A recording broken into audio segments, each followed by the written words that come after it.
નમસ્કાર બાળકો, આજે આપણે ધોરણ 4 વિષય ગણિત પ્રકરણ 10 પેટર્નની રમતમાં પ્રશ્ન 10 જોઈશું.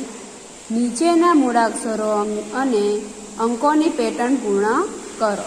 અહીં આપણને A, B, C, D, E સુધી આપેલું છે અને બાકીના ખાલી આપેલું છે. તો આપણે શું લખવાની? આપણે ABCD પૂર્ણ કરવાની છે. એ પછી શું આવે?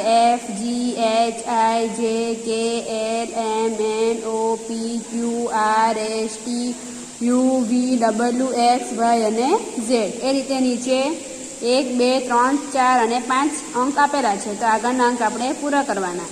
6, 7, 8, 9, 10, 11, 12, 13, 14, 15, 16, 17, 18, 19, 20, 21, 22, 23, 24, 25 અને 26. હવે આના આધારે ઉપરોક્ત પેટર્નના નિયમ અનુસાર ગુડ નાઇટ લખો. તો આપણે ગુડ નાઇટને કઈ રીતે લખાય તે જોવાનું છે.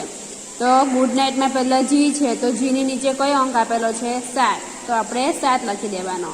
પછી ઓ, તો ઓની નીચે 15 આપેલા છે, તો આપણે 15 2 વખત લખીશું. 2 વખત ઓ છે એટલે ડી, તો એની નીચે શું આવશે? 4. એટલે આ ગુડ નાઇટને આપણે અંકમાં આ રીતે લખી શકીએ. પછી નાઇટ છે, તો એની નીચે 14 છે, તો 14 લખવાના. આની જગ્યાએ 9 લખવાના. જીની જગ્યાએ 7 લખીશું. એચની જગ્યાએ 8 લખીશું અને ટીની જગ્યાએ 20 લખીશું. તો આ રીતે આપણે ગુડ નાઇટને અંકમાં લખી શકીએ. આગળ બી માટે 1, સી માટે 2 અને ડી માટે 3. આ રીતે લઈ પેટર્ન ફરીથી બનાવો અને તેના આધારે લેટ અસ પ્લે લખો. તો આપણે ABCD થી Z સુધી આપેલા છે અને અહીંયા 0 થી 1, 2, 3 પછી આગળ શું લખીશું? 4, 5, 6, 7, 8, 9, 10, 11, 12 એ રીતે આપણે 25 સુધીના અંક લખીશું.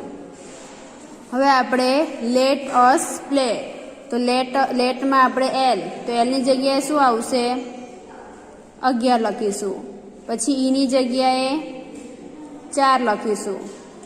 ટીની જગ્યાએ 19 લખીશું. પછી અસ, US, યુની જગ્યાએ 20 અને એસની જગ્યાએ 18.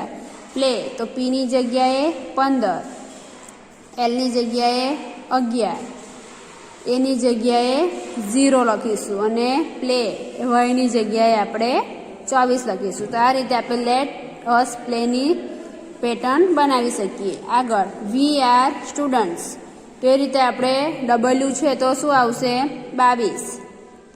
ઈની જગ્યાએ 4, એની જગ્યાએ 0, આરની જગ્યાએ 17, ઈની જગ્યાએ 4 અને સ્ટુડન્ટ્સની જગ્યાએ તો એસની જગ્યાએ 18, ટીની જગ્યાએ 19, યુની જગ્યાએ 20, ડીની જગ્યાએ 3, ઈની જગ્યાએ 4, એનની જગ્યાએ 13, ટીની જગ્યાએ 19 અને એસની જગ્યાએ 18. આ રીતે આપણે પેટર્ન બનાવી શકીએ. એ રીતે નીચે આપેલું છે સી માટે A, ડી માટે B, ઈ માટે C લઈ પેટર્ન ફરીથી બનાવો અને તેના આધારે આઈ એમ હેપી અને આઈ લવ માય કન્ટ્રી લખો. તો તમારે આ પેટર્ન જાતે બનાવવાની છે.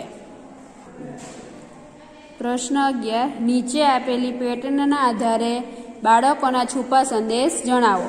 તો અહીં આપણને B, C, D, E, F, G, H, I, J, K, L, M, N, O, P, Q, R, S, T, U, V, W, X, Y, Z અને પછી A આપેલો છે અને એની નીચે બીની જગ્યાએ A આપેલો છે, Cની જગ્યાએ B આપેલો છે. એ રીતની ABCD આપણને આપેલી છે.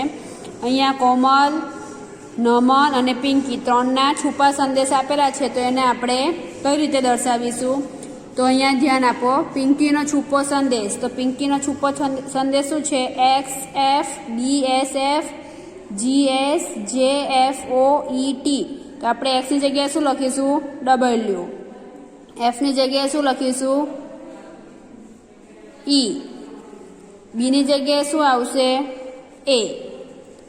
Sની જગ્યાએ R, Fની જગ્યાએ E, Gની જગ્યાએ F, એસની જગ્યાએ R, જેની જગ્યાએ I, એફની જગ્યાએ E, ઓની જગ્યાએ N, ઈની જગ્યાએ D, અને ટીની જગ્યાએ એસ. આ રીતનું આપણે લખીએ તો અહીંયા શું આવશે? We are friends. આ રીતનું વાક્ય બનશે. તો તમારે કોમનના છૂપા સંદેશ અને નંબરના છૂપા સંદેશ તમારે જાતે કરવાના છે.